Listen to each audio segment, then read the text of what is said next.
One of the things I think it's important to notice, and it's important to bring up, is that Marxism is very, very much anti-God, and it pretty much annihilates the Decalogue, the Ten Commandments. It just smashes them to pieces. So you can see right off the bat, something isn't right here. And I just want to give you a couple of examples from the Ten Commandments. First of all, of things we've already talked about in previous sessions. Like, for example, one of the things from our study on Marxism is they believe in the destruction of all social order and social systems, and this includes the family structure. That's very much a big part of socialism, Marxism, communism. Deuteronomy chapter 5, verse 16 warns us about that, because it says, don't destroy your family. Instead, honor your father and your mother. You may not like them. You may have some disagreements, and they probably weren't the perfect parents, of course. But we honor as the Lord commanded you, so that you may live long and that it may go well with you in the land the Lord God has given to you. So it's interesting, because the things that Marxists say they want, God says is attainable through the fifth commandment, but they simply believe in the opposite, which is destruction of the family. Also, Marxism believes that stealing is acceptable. Did you know that? Because nobody should really own anything anyway. Everything is already yours. Talked about this last week, and where theft, death, and destruction is centered to the theology, I guess you could say, of Marxism. Yet on the other hand, commandment says, Deuteronomy 5:19, thou shalt not steal. Don't take something that doesn't belong to you. That's common sense, but not to the Marxist, all right? And you'll see this whenever you see this widespread theft going on. Marxism is at the core of it, and that is a very clear violation of the scriptures. And another one, really, which is today's focus, is the Marxist ideal of entitlement and greed and covetousness. And at first glance, you may not see that, but it is definitely deeply woven into the fabric of Marxism. Now, Deuteronomy chapter 5, verse 21, we actually have quite a lengthy commandment. You probably know it as thou shalt not covet. This is the 10th commandment. But let's go into some detail, because there's a lot, because this is one that God decided, I'm going to be a little more clear on this. I'm going to give some examples. And so God did. In the 10th commandment, he said, you shall not covet your neighbor's wife. You shall not set your desire on your neighbor's house or land. Okay, right there. That's foundational for Marxism. Right there, it is. Let's keep on looking. There's more to that verse. It says that you shall not covet your male or female servant. That means people who, in our society, that would be maybe employees or people who work for you. His ox or donkey. That means the tools that you use for getting your work done, how you move from one place to another. And then God just sums it up, or anything that belongs to your neighbor. So there's definitely a concerning issue here regarding how Marxism amplifies the need to take things from others and make everything community property. Now, all through the scriptures, this is spoken of very differently, because 1 Corinthians chapter 12, just for example, speaks of inequality of giftings on this earth. Also in heaven, there are going to be differing rewards and positions according to our own faithfulness and how we overcome when we live our life on this earth. And Marxism doesn't believe that. It believes that there should not be different levels of reward. There should not be different levels of position, but we're even going to see that in heaven. But that's actually beautiful, because that's diversity. Diversity is like an orchestra. You have all of these essential elements, and I played in a band in high school. It wasn't an orchestra. I played a saxophone. That would never be allowed in an orchestra. But I played in a band, and I had a good time playing in the band. And there's so many diverse instruments, yet they're also so beautiful. But on one hand you have the sousaphone, and the other hand you have the piccolo.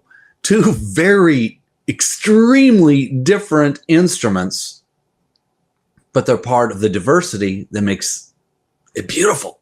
Makes beautiful music. There's the oboe and the French horn, and I remember they would even sit close to each other in the band room. But at the same time, they're extremely different instruments. Yet when they work together, the diversity of it is beautiful. There's the cymbals and the clarinet, two completely, totally different instruments. But again, the diversity is beautiful. Now, on earth, currently, the way this earth is corrupt and it is not perfect. And part of it is there is the disparity of wealth. And sometimes it's due to circumstances caused by individuals, so they have responsibility for that. But other times, and quite most often, it's not. It's just because of the situations that people or groups have found themselves in. But Marxism attaches itself to that, and that's where they begin to preach their gospel of greed and covetousness. Now, see, in heaven, though, everything's going to be fair and just. The truth is, again, there will be unequal rewards based upon what a person does on this earth. Again, we're rewarded for our deeds. But the heaven on earth that Marxism attempts to create through a violent overthrow of government and an overthrow of systems and structure, this actually results in poverty for everyone except for one group, and that is the ruling class. The ruling class doesn't have poverty, but the other 99.5% does, and that's how it's played itself out everywhere where Marxism has taken hold. Hold on. The power of a live show. Can't edit that out. So the motivation for Marxism and communism is basically this: other people have things that you deserve to have. Essentially, they twist the 10th commandment and say, "Thou shalt covet." Now, anytime you take an aspect of the natural order and you elevate it to a level of ultimacy, or you absolutize it, basically what you've done is you've created for yourself a false religion. And that is what Marxism has done. Marx did that with material equality. When you take any one aspect of reality and you elevate it that high and you absolutize it, which is what Marx does with this then becomes like a sledgehammer, I guess you could say, that you beat down the other good aspects of that reality. And so what Marxism has done is it's taken this drive for material equality, and then they beat down other good aspects of reality in our culture, and therefore then the end result, though, is that Marxism induces poverty and it decreases liberty. Every place it has been attempted, that has happened. Again, don't give me the argument that, well, they did it wrong. Then some really, really smart people have been doing it wrong for a long time, all right? So the motivations of Marxism do not bring about the desired results. But on the other hand, they still preach their doctrine. And their doctrine is this is the greedy, the envious, and the resentful. Because you have to be greedy, envious, and resentful. If you are that way, then you will inherit the earth, which is counter to what Jesus taught. Now, I want to give you some quick comparisons here. I'm going to put these on the screen for you today. Some comparisons between Marxism and Christianity to kind of illustrate this a little bit differently. I think the comparisons are good because you're able to see what the reality of Christianity is and how Marxism is such a stark contrast to Christianity. So the religion of Marxism preaches this, is that your identity and your happiness is found in your work or your labor conditions and in material possessions. You get in really nice work conditions, you get a lot of good material possessions. That's your new identity. That's your happiness. Christianity says just the opposite. It says that your identity and your happiness is actually found in your identity in Jesus Christ. And it is never based upon external circumstances or conditions. That is a dangerous place to go, because that changes in a person's life all through a person's life. So it's when you find your identity in Jesus, then you are rock solid. Now, Marxism, another contrast here is Marxism basically teaches that equality is a form of God, and that evil is found in material inequality. Now, again, you'll see this prevalent in society now. This is part of that gospel that's being preached, is that evil is material inequality, and that all struggles in this world exist because of material inequality. And I'm telling you guys, that is a shallow thought process. That's a shallow religion, because here's the truth. Yahweh is God and Satan is evil. That's a difference. That's a very, very clear difference between the religion of Marxism and Christianity. And every struggle that we have stems from ultimately Satan's rebellion against God.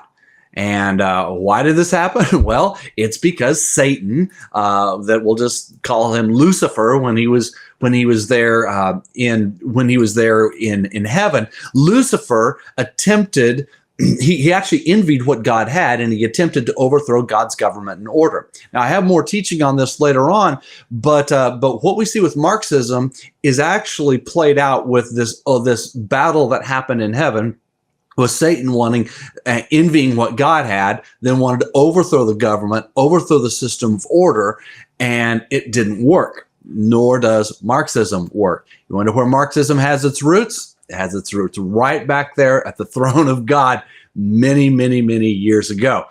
So another contrast here is seen in Marxism, where they believe that everyone has the right to be equally wealthy. Again, that's covetousness, okay? Covetousness, envy, and resentment they believe it's a healthy motivation for theft, death, and destruction. Foundationally, fundamentally, they believe this, and no good Marxist worth anything would ever deny that, because that's part of their religion. But Christianity has a very, very different approach to this. It's that we are not supposed to be concerning ourselves with wealth and possessions, because there will never be enough wealth, there will never be enough possessions to satisfy us. Instead, God gives us this other strategy to pursue His kingdom and His righteousness. And that's why we preach what we preach. That's what I preach. So Christianity basically rejects the materialism of neo-Marxism. Now the historical form of Marxism, it kind of peddles this materialistic notion that if everybody was just wealthy enough and had enough stuff and had enough economic status, everyone was equal economically, then economic status would go away, and then the earth would be transformed into this utopian fantasy. And even the newer forms of Marxism have added in the dimension of identity into this formula. But the problem, though, is inequality still remains. And again, Jesus teaches us, don't be concerned about wealth. Don't be concerned about who has the wealth. And don't be concerned about how to try to reclaim some of that wealth for ourselves. That's the teaching of Jesus. In Matthew chapter 6, on the Sermon on the Mount, take a look at what Jesus said. He made this one pretty clear. He said, don't worry about your life, what you're going to eat and drink, about your body, what you're going to wear. And then he just said, isn't life more than food and the body more than clothes? And that's a simple way of saying, isn't life more than possessions? Isn't life more than all of that?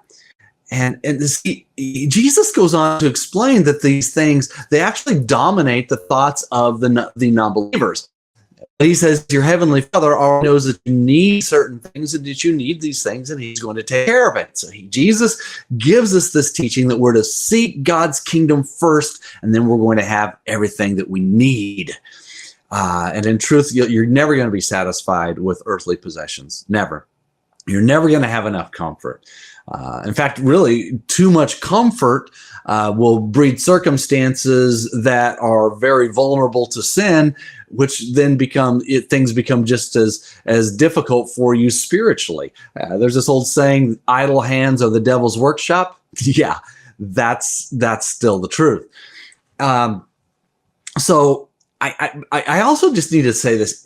I'm not trying to say that we shouldn't try to better our conditions on this side of heaven. That's not what I'm trying to say. But this world will never, ever approach paradise. It just won't.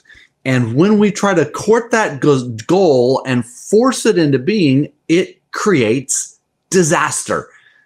And the disaster has been seen over the past 120 years because of the millions of people killed at the hands of Marxist government systems. And honestly, that's all the evidence that we need. Let's take a look at these words of Jesus before I wrap things up today, because he gives us a warning.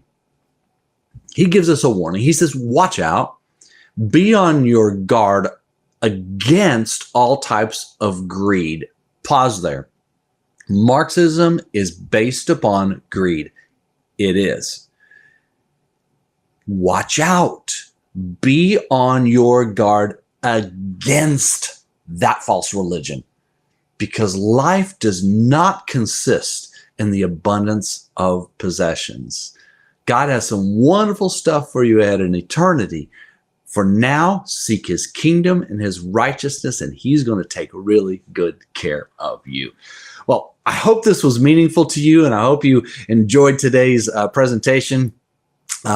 This is just a continuation of this understanding of how this false religion of Marxism is all about theft, death, and destruction. Remember, wherever you see theft, death, and destruction, you know Satan is at work. So look through. You can look onto social media. You can look in the media and see this. Where you see theft, death, and destruction, you know the enemy is at work there.